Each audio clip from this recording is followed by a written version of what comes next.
Assalamualaikum warahmatullahi wabarakatuh. Halo semuanya, selamat datang di pembelajaran fikih. Hari ini kita akan belajar tentang materi jual beli. Pada materi jual beli ini ada beberapa tujuan pembelajaran yang akan kita capai. Yang pertama yaitu peserta didik dapat menjelaskan pengertian jual beli. Yang kedua, peserta didik dapat menyebutkan hukum jual beli. Yang ketiga, peserta didik dapat menjelaskan rukun jual beli. Yang keempat yaitu peserta didik dapat menjelaskan syarat-syarat jual beli. Yang kelima yaitu peserta didik dapat menjelaskan jual beli yang terlarang. Pengertian jual beli. Tahukah kamu apakah yang dimaksud dengan jual beli?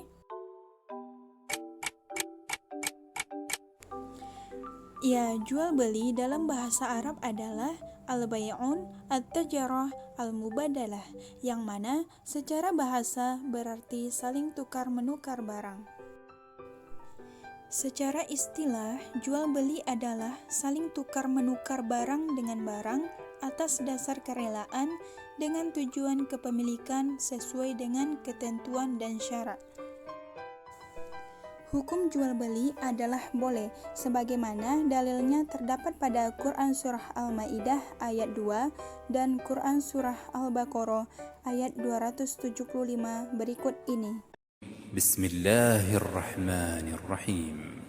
وتعاونوا على البر والتقوى ولا تعاونوا على الإثم والعدوان واتقوا الله إن الله شديد العقاب. Dan tolong-menolonglah kamu dalam mengerjakan kebajikan dan takwa, dan jangan tolong-menolong dalam berbuat dosa dan permusuhan. Bertakwalah kepada Allah, sungguh Allah sangat berat siksaannya. Quran Surah Al-Ma'idah ayat 2. Selanjutnya, Quran Surah Al-Baqarah ayat 275. Bismillahirrahmanirrahim. وأحل الله البيع وحرم الربا. Padahal Allah telah menghalalkan jual beli dan mengharamkan riba. Quran Surah Al-Baqarah ayat 275.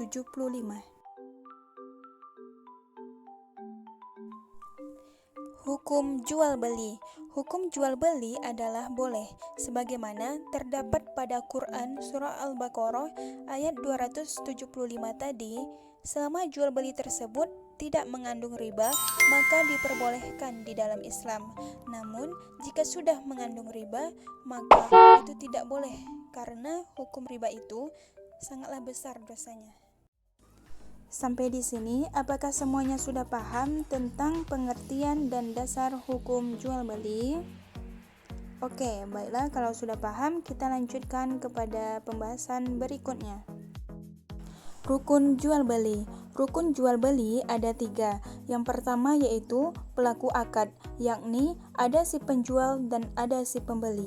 Yang kedua yaitu objek akad, yakni ada barang yang akan diperjualbelikan. Yang ketiga yaitu sigot akad, yakni ada ijab dan kabul dalam jual beli tersebut. Ijab adalah suatu perkataan yang keluar dari mulut si penjual, contohnya, aku menjual barang ini. Sedangkan kabul merupakan kata yang diucapkan oleh si pembeli, yakni seperti aku membeli. Maka contoh ini merupakan sigot yang bersifat perkataan. Syarat-syarat jual beli. Syarat-syarat jual beli ada 4. Yang pertama adalah melakukan transaksi jual beli tanpa ada paksaan antara si penjual dan si pembeli. Sebagaimana dalilnya terdapat pada Quran Surah An-Nisa ayat 29 yang berbunyi, A'udzu billahi minasyaitonir rajim. Bismillahirrahmanirrahim. يا أيها الذين آمنوا لا تأكلوا أموالكم بينكم بالباطل إلا أن تكون تجارة عن تراض منكم ولا تقتلوا أنفسكم إن الله كان بكم رحيما. Wahai orang-orang yang beriman, janganlah kamu saling memakan harta sesamamu dengan jalan yang batil, kecuali dalam perdagangan yang berlaku atas dasar suka sama suka di antara kamu. Dan janganlah kamu membunuh dirimu, sesungguhnya Allah Maha Penyayang kepadamu. Maha benar Allah dengan segala firman-Nya. Quran Surah An-Nisa ayat 29.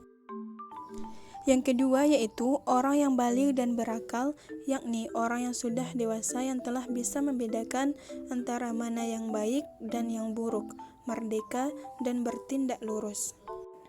Selanjutnya yang ketiga yaitu status si penjual adalah sebagai pemilik barang yang akan dijualnya. Misalnya, si A mempunyai motornya sendiri, lalu ia ingin menjual motor tersebut, maka sistem jual belinya diperbolehkan di dalam Islam. Namun, jika motor tersebut bukan miliknya, lalu ia ingin menjual motor tersebut, maka jual belinya tidaklah sah, karena hal itu tidak diperbolehkan di dalam Islam. Sehingga tidak sah apabila seseorang menjual sesuatu yang tidak dimilikinya. Yang keempat, barang yang dijual belikan itu merupakan suatu barang yang bermanfaat, seperti minuman, makanan, pakaian, kendaraan, alat-alat rumah tangga, dan lain sebagainya. Sehingga tidak sah menjual suatu barang yang tidak ada manfaatnya, seperti minuman khamar, daging babi, bangkai, dan permainan yang melalaikan. Baiklah, sampai di sini apakah semuanya sudah paham? Oke, kalau sudah paham, baiklah kita akan melanjutkan kepada pembahasan berikutnya, yakni jual beli terlarang. Jual beli yang terlarang. Jual beli terlarang adalah jual beli yang tidak memenuhi rukun dan syarat jual beli. Nah, apa saja sih yang termasuk ke dalam jual beli yang terlarang ini? Yang pertama yaitu jual beli sistem ijon, yang kedua jual beli barang haram, yang ketiga jual beli sperma hewan,